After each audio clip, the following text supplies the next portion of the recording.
राष्ट्रप्रवाह news channel में आप सभी का स्वागत है। मैं मनन व्यास और आज की देखते हैं ताज़ा खबर।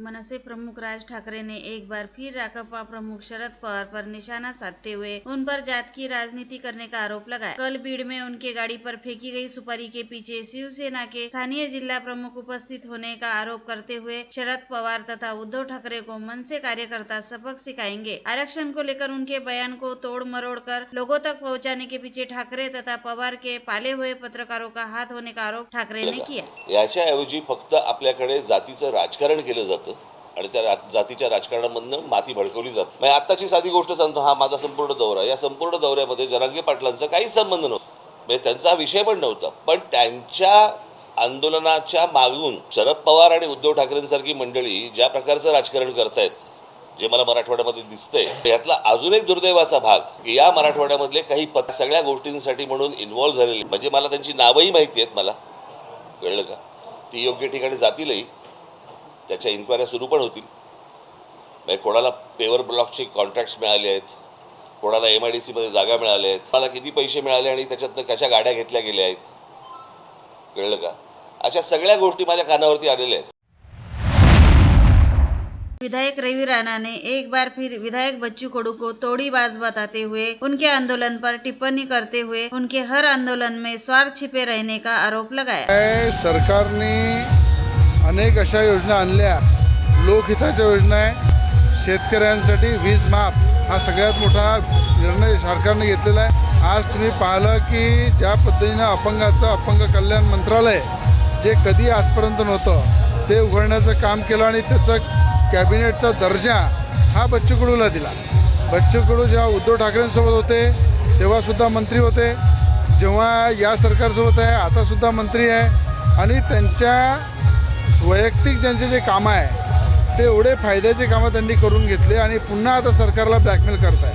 तर मला असं वाटतं की त्यांची नौटंकी अमरावती जिल्हा आणि अचलपूर मतदारसंघामध्ये लोकांना माहीत झालेली आहे की तो तोडीबाज आहे। सेटलमेंट कमिशनरची एखादी पोस्ट असेल तर बच्चू कडूला द्यायला पाहिजे, जिथे सेटलमेंट करायचं आहे तिथे बच्चू कडू पुढे येते। आताही काहीतरी अंतर्गत काही मागण्या असं स्वतःच्या स्वार्थासाठी मुख्यमंत्र्यांना ब्लॅकमेल करताय।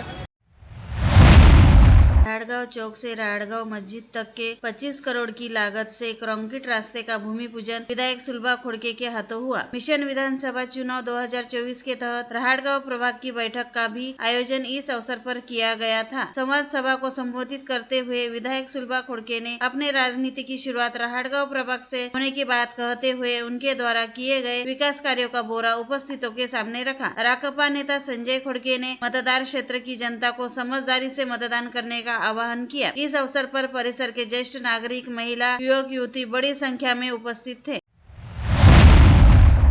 विधायक रवि राणा के विशेष प्रयास से महाराष्ट्र सुवर्ण जयंती नगरोत्थान योजना के तहत सातुर्ना के सिंघई के निवास से Akoli railway station T point तक 25 करोड़ से निर्माणाधीन कंक्रीट रास्ते का भूमि पूजन तथा 5 करोड़ की लागत से साईनगर प्रभाग में विविध विकास कामों का कल सुबह 11 बजे भूमि पूजन विधायक रवि राणा के हाथों होगा।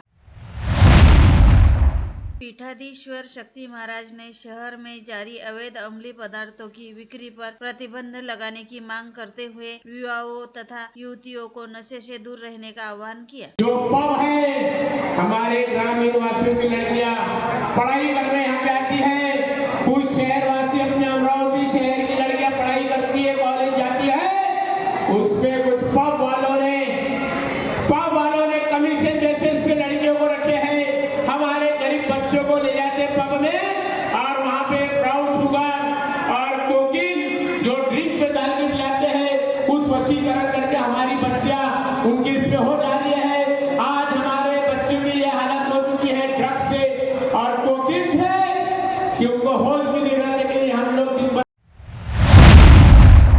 शिवसेना उभाटा के पश्चिम विदर्भ संपर्क प्रमुख अरविंद सावंत ने विधायक बच्चू कडू पर टिप्पणी करते हुए उन पर रोज अपनी भूमिका बदलने का आरोप लगाया। आगामी विधानसभा चुनाव के मद्देनजर जिले की विधानसभा सीटों पर इच्छुकों से उन्होंने मुलाकात की। 8 विधानसभा क्षेत्र के लिए 33 उम्मीदवारों ने इंटरव्यू दिया। जिला मध्यवर्ती बैंक के सभागृह में हुए इस कार्यक्रम में पूर्व सांसद आनंद गुड़े, संपर्क प्रमुख सुधीर सूर्यवंशी सहित टिकट पाने के इच्छुक अपने समर्थकों के साथ उपस्थित थे। बडनेरा विधानसभा क्षेत्र से चुनाव लड़ने के लिए सर्वाधिक इच्छुक दिखाई दिए।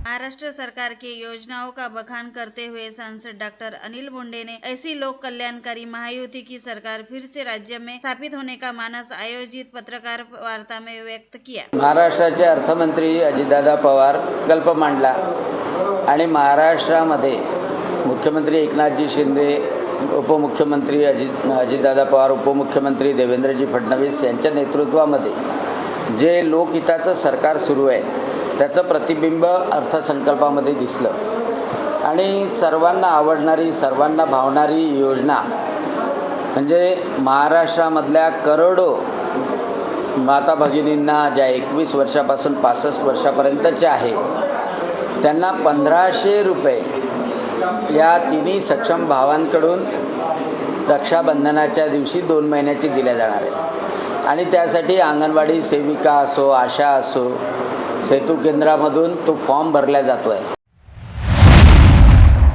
नागपुरी गेट पुलिस स्टेशन अंतर्गत असीम नगर निवासी सैयद समीर सैयद अमीर के घर से चोरों ने 5 तोला सोना तथा 100 ग्राम चांदी चुरा ली। सैयद समीर बाहर गांव गए हुए थे तथा उनकी पत्नी बच्चों के साथ पड़ोस में उनके भाई के यहाँ घर को ताला लगाकर सोने गई थी। पुलिस के अनुसार चोरों ने रोशनदान से घर में प्रवेश कर चोरी को अंजाम दिया। सकल हिंदू समाज की महिलाओं की ओर से स्थानीय भक्ति धाम में शिव रुद्र अभिषेक तथा अभिमंत्रित रुद्राक्ष का वितरण किया गया। इस अवसर पर अपर्णाताई शास्त्री के हाथों 770 महिलाओं को रुद्राक्ष का वितरण किया गया। अम्बापेट की माधुरी वाईकर तथा महिला मंडल ने शिव महिमा का पाठ किया। इस अवसर पर आयोजन समिति की नीता कलंत्री, सुरेखा लुंगारे, गौरी लावाटे, अलका दलाल, संगीता टवानी, माला दळवी, सरिता केडिया, माया मुंडे, सोनल ढोले, कविता भट्टर, भारती गुहे सहित सैकड़ों महिला उपस्थित थी। और लेटेस्ट न्यूज़ देखने के लिए राष्ट्रप्रवाह चैनल को लाइक और सब्सक्राइब कीजिए।